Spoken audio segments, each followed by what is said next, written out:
comunidades indígenas e ribeirinhas, ameaça a sobrevivência dos povos indígenas isolados do Vale do Javari e omissão à saúde dos povos indígenas em contexto urbano. Esses são alguns dos exemplos das violações de direitos que as lideranças daqui do Amazonas querem levar para os tribunais nacionais e internacionais. Para essas lideranças está em curso uma política do Estado para o genocídio dos povos originários.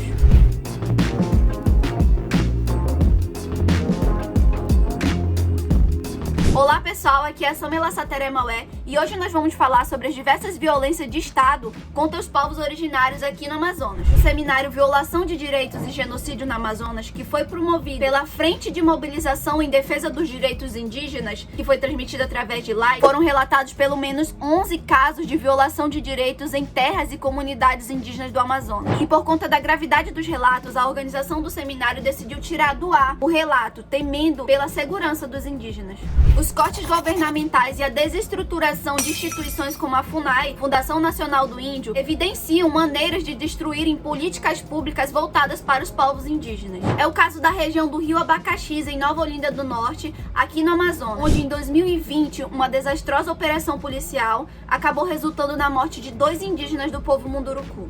Além dos conflitos com o governo estadual, as comunidades do Rio Abacaxis ainda sofrem com constantes ameaças de traficantes de drogas. O território que ainda não é demarcado se torna uma porteira para garimpeiros, grileiros, madeireiros, que têm total liberdade para atuarem lá. E o próprio Ministério Público Federal recomendou aos indígenas que eles não interfiram nas invasões. Então, sem poder pescar, sem poder caçar, sem poder fazer o roçado, os indígenas enfrentam o medo e os impactos socioambientais sem nenhum tipo de ajuda. Na terra indígena Vale do Javari, localizado no oeste do Amazonas, no município de Atalaia do Norte, onde está o maior número de indígenas isolados do Brasil e do mundo, garimpeiros, madeireiros, caçadores e pescadores, eles agem com total liberdade. Na aldeia Massapê, um bebê canamari de 9 meses morreu por falta de atendimento médico após os profissionais de saúde abandonarem os polos bases, que são mantidos pelos distritos sanitários de saúde indígena, os DICEIs. E os indígenas em contexto urbano também têm sofrido. No bairro Parque das Tribos, aqui em Manaus, o SAMU negou atendimento a um parente porque ele entendeu que, por ele ser indígena, ele deveria ser atendido pela Secretaria Especial de Saúde Indígena, a CESAI. No fim, o paciente acabou ficando sem atendimento tanto do SAMU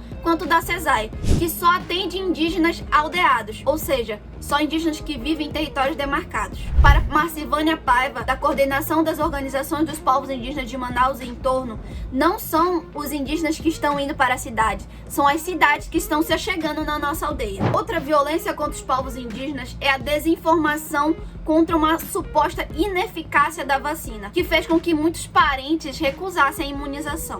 E autoridades também contribuíram com a proliferação das fake news, defendendo tratamentos precoces e ineficazes contra a Covid-19, como o uso da cloroquina e da ivermectina. Para a Procuradora da República, Débora do Prati, o governo Bolsonaro considera os povos indígenas como segmentos inferiores e defende sua evolução mediante a integração à sua cultura. Do Prati contextualizou a violência e o genocídio aos povos indígenas mediante as frases proferidas pelo presidente da República. A procuradora também falou sobre a violação da Convenção 169, que fala sobre o direito dos povos indígenas em terem a sua identidade preservada dentro do estado onde moram. A enfermeira Wanda Ortega, do povo Itoto, disse que isso era uma negação, pois há mais de 521 anos nós temos as nossas identidades negadas. E quando isso é reproduzido pelo Estado, ela contribui para a morte da nossa cultura, da nossa vida e das nossas línguas. A enfermeira foi a primeira amazonense a receber a vacina da Coronavac contra a Covid-19. Sua escolha foi simbólica por ser profissional da saúde, já que por ser indígena em contexto urbano, ela não poderia ser vacinada pelo grupo prioritário. E por conta da grande visibilidade que teve o ato, ela acabou recebendo vários ataques racistas e misóginos nas redes sociais. Segundo as lideranças indígenas, as violações serão denunciadas e levadas aos tribunais e até em cortes internacionais para responsabilizar o Estado brasileiro.